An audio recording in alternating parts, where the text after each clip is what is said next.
Yooyaa kabajamtoota koo ilmaan ayyaa ergaa gabaabduun isiniif qabadhee dhiyaatee jira.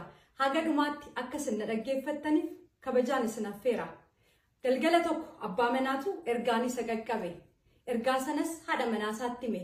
Bor maatiin koo gara mana keenyaa dhufuu ittiin jedhe. Isheenis hedduu rifattee maaliif dhufu? Meeqa taanii dhufu? jettee gaafatteen. Meeqa taanii akka dhufanis maaliif akka dhufanis natti himne dhufuu isaanii malee ittiin jedhe. Maalaa ta'uudhaaf natti himtere jennaan akka qoqophoofnuuf jedheeni wanta keessummaa ittiin keessummeessinu mana keessaa hin qabnu yoo ta'e haa bibbinnuti haa qopheessinu jedheen dursee sitti himee ittiin jedhe. Maal isaan wanti qopheessinu wanti tokko iyyuu hin jiru. Karoora keenyaan alatti nama dhufeef maal gochuu dandeenya? Haa dhufani waama manni horeen waa mana keessa jiruun isaan keessummeessinaa ittiin jette.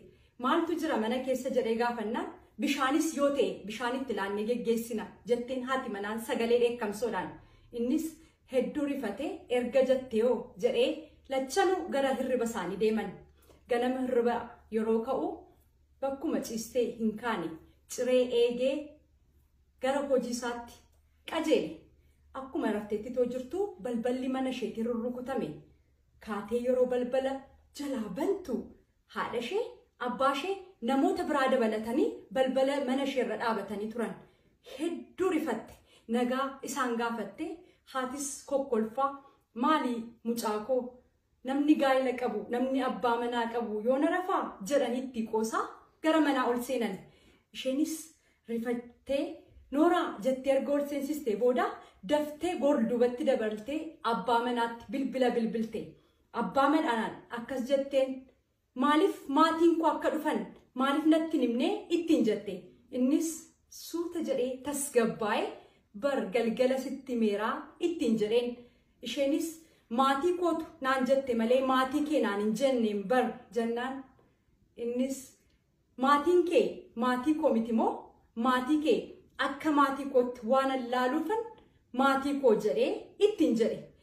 Achumaan naatee maalan godharee nama amma kana akkamiin maal godheen isaan geggeessaa mana keessa homtuun jiruun bar ittiin jette. Waama mana keessa jiruun geggeessi manni isaaniif haaraa mitiiree ittiin jedhe. Isheenis irra deebitee nyaata bishaataas yoo ta'e atattamatti bitti akka dhuftuufin sitti bilbilee ittiin jette. Innis lakki hin danda'u hojiitu natti baay'atee jira hojiirran jira amma dhiisee dhufuu hin danda'u. Bishaanis yoo ta'e itti kenni keessummaa geggeessikaa ittiin jedhe. Ammas yaada tasgabbaadhaan isheenis hedduu taartee bilbila ishee cufattee gara golaatti ol deebite. Jarana ofittummaani kaansarii gaa'ilaadha. Ofittummaan gaa'ila keenya summeessa. Gaa'ilaaf qofa miti. Ofittummaan koominitii summeessa. Ofittummaan biyya diiga. Ofittummaan hiriyaa diiga. Ofittummaa keessaa haa baanu. Dubartii seenaa kana keessa jirtu akkuma argine wanta facaaste itoo ooleen buliin hammatte. Nuunis akkasuma wanta har'a facaasne boor hammanna. Namni boqqolloo facaase xaafii haammatu. Namni gaarummaa facaase gaarummaa hammata. Namni hammeenya facaase immoo akkasuma hammeenya hammata. Kana keessaa ba'uuf wanti guddaan kan nuun gochuu qabnu Waaqayyoon sodaachuudhaan jiraachuudha. Ofittummaa keessaa haa baanu. Ofittummaan eessaan iyyuu nuun gahu waan ta'eef. Ofittummaan nu duuga waan ta'eef. Ofittummaan jiruuf jireenya keenya summeessa waan ta'eef. Keessumaa gaa'ilaaf baay'ee summii guddaadha. Kaansarii guddaadha waan ta'eef ilaalcha ofittummaa yaada ofittummaa keessaa haa baanuun ergaa kwaarraadha. Kanan isiniif dabarse kanan dubbiserraadha. Social media wanta gaariif qofa haa fayyadamnu. Gaarummaadhaan jireenya keenya haa jiraannu. Ofittummaa keessaa haa baanu. Kun ergaa kwaarraadha. Kaayyoon keenya qajeelummaa sammuu namaa sooruudha. Waan na dhaggeeffattaniif hedduu galatoomaa horaa deebanaa dagaagaa guyyaa gaarii. Jireenya gammachuu qabu jiraachuudhaaf wanti guddaan kan gochuu qabnu of ta'uudha. Ofii keenya namoota biraa wajjiniin wal madaalsiisuu dhiisuu. Akkuma bifa keenya fedhiin keenya illee adda adda. Akka namni jiraateetti akka namni jiraatutti yoo jiraachuudhaaf yaallu dhiphina keessa of galchuu dandeenya. wanta qabnuun wanta harka keenya jiruun akka mana keenyaatti akka gola keenyaatti yoo jiraanne garuu gammannee jiraachuu dandeenya. Namni akka mana isaatti malee akka ollaa isaatti hin jiraatu. Akka baluun sirbaani morma nama jallisaa jedha Oromoon yeroo mammaaku. Ilaalcha keenya waan dhabne irra toon taane wanta qabnu irra kaa'utu nurra jira. Maal dhabne maalis qabna. Waliin madaalsisuun nurra jira. Wanta tokkollee hin qabnu yoo ta'e nagaa qabaachuu keenyaaf yeroo addunyaa kana irratti dhalli namaa akka baalaa harca'utti nuun nagaan baanee galuu keenyaafi galateeffachuu gammaduutu nurra jira. Wanta nuun qabnu namoonni hawwan baay'eetu jira waan ta'eef ofitti gammaduu ofis ta'uu qabna. Yeroo ofitti gammannu gammachuudhaan jiraanna. Yoo ofitti hin gammannu ta'e ofii keenyatti amanamummaa hin qabnu yoo ta'e ofii keenyatti ofii keenya hin jaallannu yoo ta'e namni hammam nu jaallateen hammam nutti gammadee hammam nu raajullee faayidaa nuuf hin qabu. Gatii keenya ofii keenya baruutu nurra jira jechuudha. Namni bu'aa ilaalcha isaatii ta'uu isaa hubachuutu nurra jira. Kana jechuun immoo gaddiif gammachuun sammuu keenya keessa jira. Filannoon immoo kan keenyadha.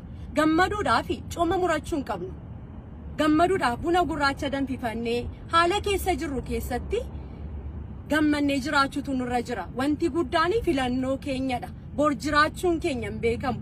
Addunyaa kana irratti umurii safaramtee nuuf kennamte wanta hin tattaanetti aariidhaan cinqiidhaan of dhiphisnee yeroo keenya gubuu hin qabnu. Waan qabnutti gammaduun nurra jira. Namni waliin dhalate hin jiru. Bor guyyaan gara biraadha. Bor argachuu dandeenya. Wanta dhabne wanta feenu tokko bor itti bahuu dandeenya. Gammachuu keenya har'a dhabne garuu bor deebisnee argachuu danda'uu dandeenya. Namni bu'aa ilaalcha isaa akka ta'e sirriimatti amanuuni gammachuu keenyaaf hedduu barbaachisaadha. Maaliif akka jiraannu adda baasannee baruunis barbaachisaadha. Ofii keetiif itti gaafatamummaa fudhachuu yoggus mi'aa jireenya keetii barta. Bu'aa ba'ii keessa dabartee dhuftee jireenya kee mi'eessitii akka jiraattu si godha waan ta'eef nama hundaa gammachiisuuf yaaluuni gammachuu keenya nu jalaa sarba. Nama hundumaa takkaadhaan gammachiisuu hin dandeenyu. Wanta goonus nama gammachiisuudhaaf itoo hin taane sammuu keenya boqochiisuudhaaf yookiin mental satisfaction argachuudhaaf gochuu qabna. Nama hundaa yoo gammachiisuuf yaallate rakkinoota keessaa bahuu hin dandeenye keessa galuu dandeenya. Jireenyuma keenyayyuu ofuma keenyayyuu dhukkubaaf saaxiluu dandeenya jechuudha. Abjuu keenya yeroo hordofnu laphee keenya yeroo dhaggeeffannu murtoon keenya sirriidha waan ta'eef itti dadhabna waan ta'eef kufuu keenya sodaannu yoo ta'e wanta tokko cimnee hojjanna yoo ta'e ofitti gammanna. Wanta jalqabne sirriimatti jabaannee galmaan ga'uudhaaf yeroo yaallu keessa keenya yeroo dhaggeeffannu gammachuu nuuf laata. Gammannee jiraachuudhaaf namoota itoo hin taane yeroo hundumaa too laphee keenya dhaggeeffannee gaarii natti fakkaata. Ofii keenya wajjiniin nagaa uumu yeroo ofii keenya wajjiniin nagaa uumnu nama naannoo keenya jiruuf nagaa laannaa. Yoo maatii qabna ta'e ijoollee keenyaaf abbaa manaa keenyaaf yookiin dhiira yoo taane haadha manaa keenyaaf nagaa laanna. Nagaan immoo madda gammachuudha. Naannoo keenyaaf nagaa laanne jechuun biyyatu nagaa argata. Biyya jechuun maatii jechuudha waan ta'eef. Kanaaf bara sakomannu kanallee sirreessachuu dandeenya. Jalqaba ofii keenya irratti hojjechuu, ofii sammuu keenya irratti hojjechuu, sammuu keenya qulqulleeffachuun hedduu barbaachisaadha. Ofirratti investu gochuu, ofiif nagaa laachuun, naannoof nagaa laachuu madda gammachuudha waan ta'eef. Wantoota geeddaruu hin dandeenyetti dhiphachuu dhiisuu addunyaa kana keessatti wanti nuun gochuu dandeenyu jira. Wanti nuun gochuu hin dandeenye immoo jira. Wanti barbaanne yaallee dadhabnu jira. Isa waaqayyootti dabarsinee kennine hamma dandeenye humna keenya guutuudhaan wanta barbaannu yaaluu. Isa kaaniif immoo dhiphachuu dhiisuu. Yoo hin dhiphanne ta'e gammachuu argachuu miti ofii keenya dhukkubatti yookiin wanta adda addaadhaaf saaxiluu dandeenya. Gammachuu keenyas nu jalaa sarbuu danda'a. Wanta hin dandeenye akkuma jirutti fudhachuun hedduu barbaachisaadha. Waan guddaa expect gochuu dhiisuu yeroo wanta tokko hojjennu nan argadha jennee dhibbaa dhibbatti of gatuu dhiisuu yoo dhabne lapheen nu cabuu danda'a. Yoo dhabne jireenyuma keenyallee sakaaluu danda'a. Of miidhuu dandeenya waan ta'eef yoo ta'e haa ta'u.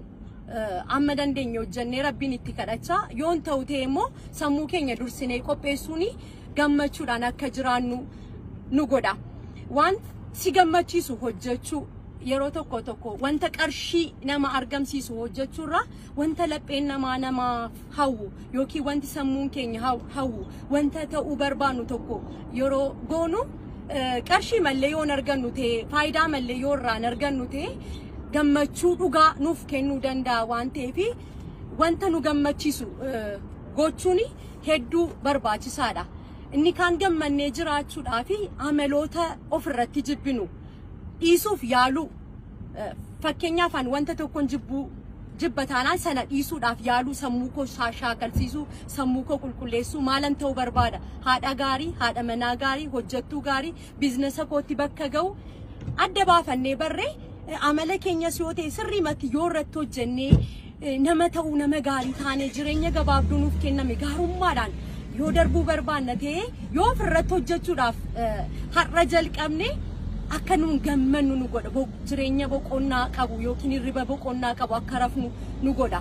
Wanti guddaani ofirratti hojjechuun hedduu barbaachisaadha. Inni tokko ofiif dhiifama gochuudha.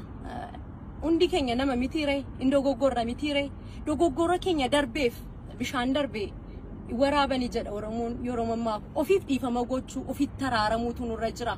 Wantoota dabarsine keessatti har'a geeddaramni argamuun keenya dogoggoroota keenya dabarsine keessa dabarree cimina keenya keessatti hubanne ofitti gammaduutu nurra jira. Nuun kan kaleessaa miti waan ta'eef nuun jireenya keenya kaleessaa keessa hin jirru waan ta'eef of ceepha'uuni akka nuun hin gammanne nu godha waan ta'eef of ceepha'uurra of qusachuutu nurra jira ofitti gammaduutu nurra jira jijjiiramuun keenya wanta sana dabarsuun keenya iyyuu cimina keenya agarsiisa waan ta'eef gammachuu sobaan of gammachiisuu dhiisuu gammachuu sobaaf gammachuu dhugaa gidduu garaagarummaa guddaatu jira. Yeroo balleessaa tokko balleessinu sanarraa of deebisuurraa suusii adda addaadhaan saaxilamnee yeroodhaaf dagachuudhaaf yeroodhaaf irraanfachuudhaaf jennee dhukkuba biraa dhiphina biraa keessa galuu dandeenya. Kanarraa sirriimatti of qusachuu qabna. Haalli siif mijannaan haalli nuuf mijannaan namootaaf oolmaa ooluu yoo barbaanne namoota keessa keenya keessatti guddaa ta'anii bakka guddaa qaban jajachuu yoo barbaanne yookaan oolmaa deebisuuf yoo barbaanne yoo haalli nu mijate itoo yeroodhaan goone baay'ee gaariidha. Yoo namoonni sun darban yookiin yoo namoonni sun addunyaa kanarraa yoo darbanii bara keenya guutuu gaabbuu otoo jechuu quba nyaachuu dandeenya. Gammachuun keenya sababa kanaan nu jalaa sarbamuu danda'a. Kanaaf kaan miti yoo dadhabne namoota keessa keenyatti bakka guddaa qabanii fi oolmaa isaanii deebisuu yookiin oolmaa ooluu fi yoo dadhabne immoo akkuma jaallannu itti himuudhaani boqonnaa sammuu argachuun barbaachisaadha. Dubbiin namootaa yeroo nutti darbatamu namooti jechoota adda addaa yeroo nuun jedhanii ittiin of qabuu dhiisuu nuun nama mitiiree namna ta'e namni dogoggorreen jiru yeroo namoonni jecha nutti darbatanii gaarummaatti fudhachuu akkas jechuu barbaadeetu jennee ituma beennu hamminatti toon taane gaarummaatti yoo geeddaranne abbaan sun itti dhiphatu nuun hirriba nagaa rafnee bulla.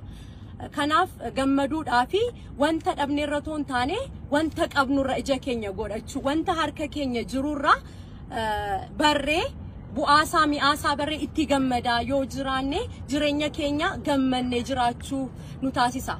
Inni guddaan immoo bu'uura gammachuu kan ta'e madda gammachuu isa ta'etti waaqayyotti gadi jennee isaa wajjin maxxannee yoo jiraanne jireenyi hundumtuu salphaa nuuf ta'a. Kun ergaa koo har'aadha. Kaayyoon keenya qajeelummaa sammuu namaa sooruudha. Ashamaa akkam jirtu kabajamtoota koo ergaa gabaabduun isiniif qabadhee dhiyaadhe. Mata dureen isaa jireenya kee eeggadhuudha. Yeroo tokko ganama wanti kaanii nuun dhaggeeffannu, wanti nuun dubbifannu, wanti nuun ilaallu gammachuu keenya wanta nu sarbuuf wanta nu gammachiisu ta'uusaa hubattanii beektu. Wanta ganama kaanii dhaggeeffannu taanee oolla, wanta ganama kaanii dubbifannu taanee oolla. Kaayyoo keenya ganama yeroo hirribaa kaanu yaannu guyyaan keenya nuuf ta'a. Yeroo tokko ganama keenya wanta negatiif ta'e dhageenya yoo ta'e yookiin wanta negatiif ta'e dubbisna yoo ta'e ilaalla yoo ta'e guyyaa keenya isuma yaadaa oolla. Yeroo tokko immoo ganama keenya yeroo hirribaa kaanu positive energyidhaan yookiin immoo yaada qajeelaa ta'e tokko yaadnee kaanate yoo ta'e yookiin immoo guyyaa keenya bareechuudhaaf ofii keenya yaadnee murtoo keenya irratti hundoofnee jiraanna yoo ta'e guyyaan keenya akkasuma bareedaa nu ta'e oola. Ijaa kanaaf yeroo baay'ee ganama maal akka dhaggeeffannu, maal akka goonu, maal akka dubbifannu addaan baafannee baruun hedduu barbaachisaadha. Jireenya keenya eeggachuudhaa fi gammachuu keenya wanta nu sarburraa of haa qusannu. Gammachuu jireenya keenya keessatti wanta guddaa faayidaa guddaa qaba waan ta'eef kaayyoon keenya akka galma ga'uuf bakka keenya bakka karoorfanne akka geenyuuf hedduu barbaachisaadha. Gammaduudhaaf immoo karoora qabachuurraas of haa qusannu. Yeroon kana goradhu erga kunnaa guutee janna yoo ta'e gammachuu keenya isaarraa osoo hin taane isa borii yookiin immoo isa gara fuulduraadha kan nun gammannu. Ijaa kanaaf wanta qabnu wanta har'a qabnu haa gammannu. Wanta gara biraa wanta jechuu barbaadu jireenya keenya keessatti gammannee jiraachuudhaa fi ofii keenya haa kabachiisnu. Namni kan kabajamus kan salphatus wanta afaan isaa keessaa ba'uun namni hammuma nama beeke nama kabajas nama salphisas. Ijaa kanaa fi ofii keenya jireenya keenya saaxiluurraa yookiin wanta keenya wanta hundumaa odeessuurraa of haa qusannu. Faayidaa tokko nuuf hin qabu waan ta'eef. Namni hammuma nu beeke nu salphisa. Nunis hammuma nama barree akkasuma nama waan taaneef.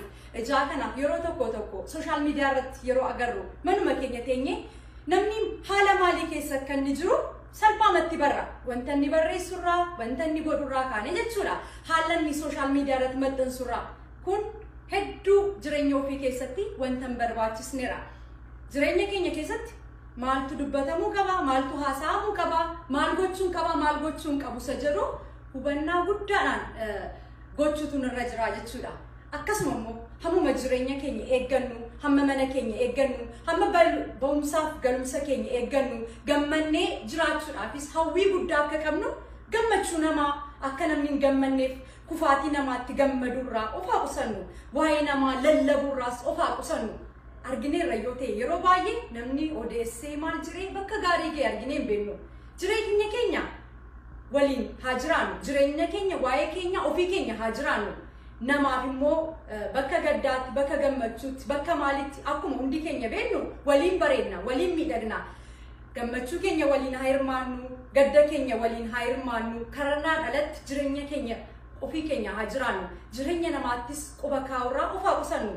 Egaa ammuma of kabajne namnis nu kabaja.